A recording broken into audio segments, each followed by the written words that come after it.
નમસ્કાર દર્શક મિત્રો, ધી લોકસત્તા શોમાં આપનું સ્વાગત છે। અફઘાનિસ્તાનમાં તાલિબાન સાથે ભારતની નિકટતાએ હવે સૌ કોઈનું ધ્યાન ખેંચ્યું છે।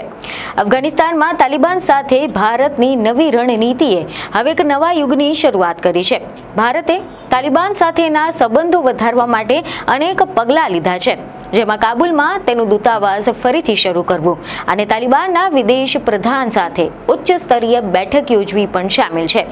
તાજેતરમાં જ એવા સમાચાર સામે આવ્યા હતા કે ભારતે તાલિબાનના વિદેશ પ્રધાન અમીર ખાન મુત્તાકી સાથે મીટિંગનું આયોજન કર્યું હતું, જ્યાં બંને પક્ષોએ દ્વિપક્ષીય સંબંધોને મજબૂત બનાવવા માટે અને અફઘાનિસ્તાનમાં શાંતિ અને સ્થિરતાને પ્રોત્સાહન આપવા માટે ચર્ચા કરી હતી। તાલિબાન સાથે પાછલા 2 વર્ષમાં ભારતના સંપર્ક વધ્યા હતા, પરંતુ આ પહેલીવાર છે કે વિદેશ મંત્રી અમીર ખાન મુત્તાકી નવી દિલ્હીમાં આવ્યા હતા। મુત્તાકી એ સંયુક્ત રાષ્ટ્ર સુરક્ષા પરિષદની પ્રતિબંધિત આતંકવાદીઓની યાદીમાં પણ શામેલ છે, પરંતુ શુક્રવારે મુત્તાકીની વિદેશ મંત્રી એસ જયશંકર અને રાષ્ટ્રીય સુરક્ષા સલાહકાર અજીત ડોભાલની સાથે ઉચ્ચ સ્તરીય બેઠક યોજાઈ હતી। જયશંકરે આ જ બેઠકમાં કાબુલમાં ભારત ટેકનિક મિશનને દૂતાવાસમાં ફેરવવાની જાહેરાત કરી હતી। ઓગસ્ટ 2021માં તાલિબાનના આગમન બાદથી ભારતે કાબુલમાં પોતાના દૂતાવાસ બંધ કરી દીધો હતો, પરંતુ હવે આ બધું જ જોતા એ પ્રશ્ન થઈ રહ્યો છે કે આખરે ભારત તાલિબાનને આટલું મહત્વ હવે કેમ આપી રહ્યું છે અને અફઘાનિસ્તાનને આનાથી શું ફાયદો થશે? આ રણનીતિ પાછળના કારણો શું છે અને તેના પરિણામો શું હોઈ શકે છે? ભારત અને અફઘાનિસ્તાન એ ઐતિહાસિક અને સાંસ્કૃતિક સંબંધો ધરાવે છે।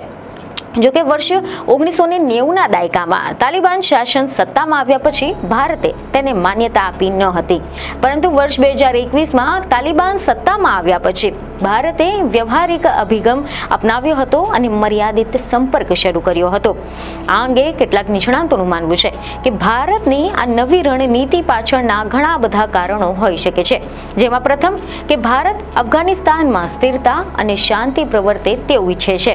આના માટે ભારતે તાલિબાન સાથેના તેના સંબંધોને વધારવાનો પણ નિર્ણય લીધો છે।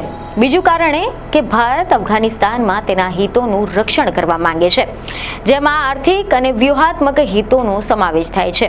ત્રીજું કારણ એ છે કે ભારત ચીનના વધતા પ્રભાવનો સામનો કરવા માંગે છે, જે તેમના પ્રોડક્ટ્સ દ્વારા અફઘાનિસ્તાનમાં તેમની હાજરીનો વિસ્તાર કરી રહ્યું છે। જોકે નિષ્ણાતોના મતે ભારતની આ વ્યૂહાત્મક વિચારસરણીમાં અફઘાનિસ્તાનનું મુખ્ય સ્થાન છે, કારણ કે અફઘાનિસ્તાનમાં સ્થિરતા અને શાંતિ માત્ર પ્રાદેશિક સુરક્ષામાં વધારો નહીં કરે, પરંતુ ભારતને આર્થિક અને વ્યૂહાત્મક લાભો પણ પ્રદાન કરશે।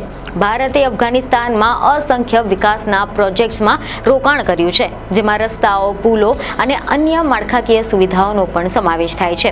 ભારતે અત્યાર સુધીમાં વિશ્વના ઘણા બધા દેશોની માફક તાલિબાન સરકારને ઔપચારિકતા માન્ય નથી આપી। રશિયા એકમાત્ર એવો દેશ છે કે જેણે તાલિબાનને માન્યતા આપી છે। તાજેતરની બેઠક દરમિયાન એવા પણ અહેવાલો મળ્યા હતા કે એસ જયશંકરે આ વાર્તાને ક્ષેત્રીય સ્થિરતા અને મજબૂતીની દિશામાં એક ડગલું ગણાવ્યું હતું, તો બીજી તરફ મુત્તાકીએ પણ ભારતને નિકટનું મિત્ર ગણાવી અને ભારતીય કંપનીઓને અફઘાનિસ્તાનમાં આવવા માટે આમંત્રણ પાઠવ્યું છે। મહત્વની વાત એ છે કે એવા અહેવાલ સામે આવ્યા હતા કે 1990ના દાયકામાં જ્યારે તાલિબાન પ્રથમવાર અફઘાનિસ્તાનની સત્તા પર આવ્યું ત્યારે ભારતે તેના શાસનને માન્યતા આપી ન હતી, પરંતુ વર્ષ 2021માં તાલિબાનમાં ફરી એકવાર સત્તામાં આગમનના કારણે અને અફઘાનિસ્તાનની સ્થિતિ સંપૂર્ણપણે બદલાઈ ગઈ હતી, જેના બાદથી ભારતે પણ વ્યવહારિક દ્રષ્ટિકોણ અપનાવીને સીમિત સંપર્ક સાધવાની શરૂઆત કરી હતી। અને હવે આજે ભારત અને તાલિબાન વચ્ચે ઘણા બધા એવા ક્ષેત્ર છે કે જ્યાં બંનેના હિત એકબીજાની સાથે મળી આવે છે। ભારત અને અફઘાનિસ્તાન પોતાના સામૂહિક નિવેદનમાં એ વાત સ્પષ્ટ કરી ચૂક્યા છે કે આ બંનેનું જોર આતંકવાદના વિરોધ પર છે।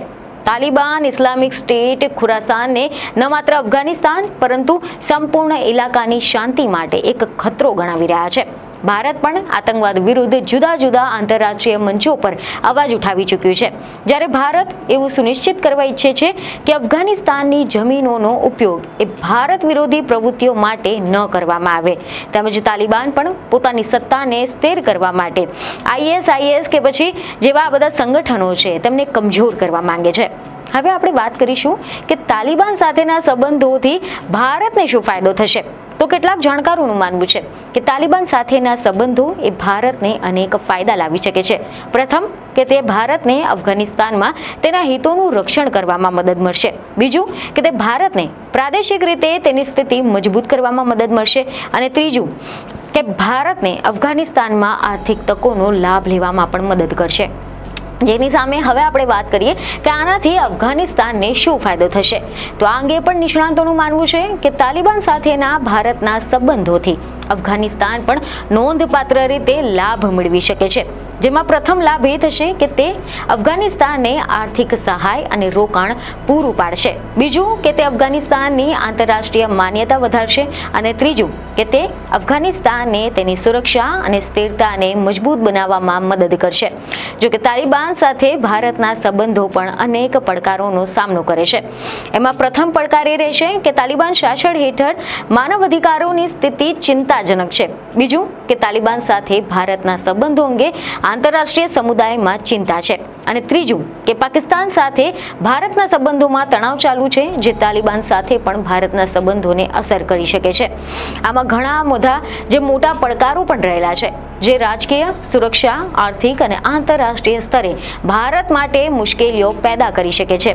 ભારતે અત્યાર સુધીમાં તાલિબાન સરકારને ઔપચારિક માન્યતા નથી આપી.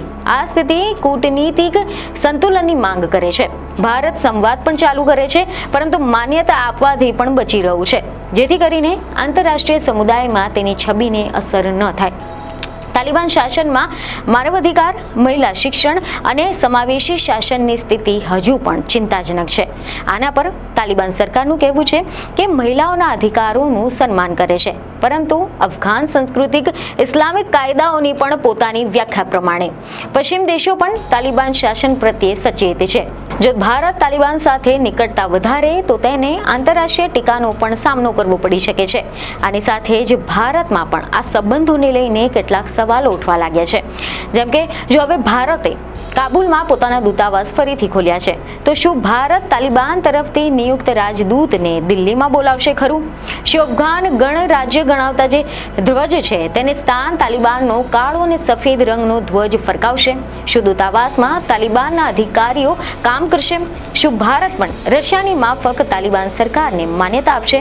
જો કે ભલે ને તાલિબાન સાથે ભારતના સંબંધો અફઘાનિસ્તાનમાં સ્થિરતા અને શાંતિને પ્રોત્સાહન આપવા માટે લેવામાં આવેલ એક મહત્વપૂર્ણ પગલું છે. આનાથી ભારતને પણ તેના હિતોનું રક્ષણ કરવા અને પ્રાદેશિક રીતે તેની સ્થિતિ મજબૂત કરવામાં મદદ કરશે. પરંતુ તે ઘણા બધા પડકારો પણ ઊભા કરી શકે છે, જેને દૂર કરવાની પણ જરૂર છે. અને આની સાથે જ અફઘાનિસ્તાનને પણ આનો નોંધપાત્ર ફાયદો થઈ શકે છે. પરંતુ આના માટે તાલિબાનને તેની નીતિ બદલવાની જરૂર રહેશે. ભારતે તેના હિતોનું રક્ષણ કરવા અને પ્રાદેશિક અને વૈશ્વિક સ્તરે તેની સ્થિતિને મજબૂત કરવા માટે તાલિબાન સાથેના તેના સંબંધોને કાળજીપૂર્વક નેવિગેટ કરવા પડશે. ત્યારે હવે આ મુદ્દા પર તમારો શું અભિપ્રાય છે તે અમને કમેન્ટ કરીને જરૂરથી જણાવો. બીજને ખબરો સાથે ફરી મળીશું. ધન્યવાદ.